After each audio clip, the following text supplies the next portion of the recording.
Let's go to the basics and details of the hack. What were hackers able to obtain? How did they do it? And what was the kind of net effect for Coinbase and Coinbase customers?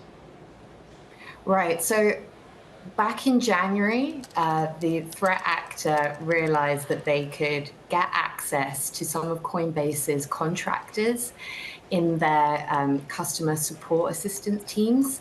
And essentially, the threat actor was bribing individual employees or contractors and saying, I'll give you cash if you give me the information on Coinbase customers.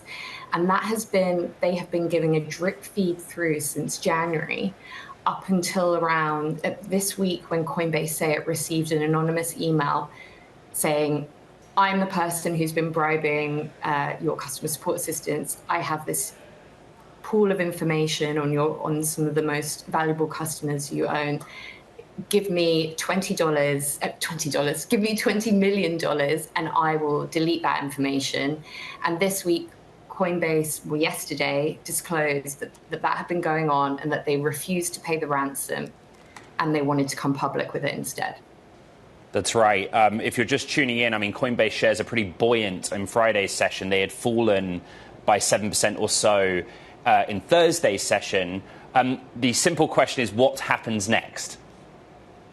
Right. So Coinbase has estimated that this is probably going to cost them around $400 million. And what they're saying to customers is, look, the hacker didn't access your account through us, but they got a lot of information that they could very easily socially engineer you. So they've been sending out emails to people they believe have been affected.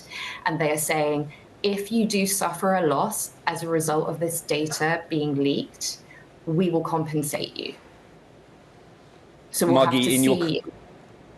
I'm sorry to interrupt you. In your career covering cybersecurity and hacks like this, where does this rank in sort of corporate world? It's pretty bad. It's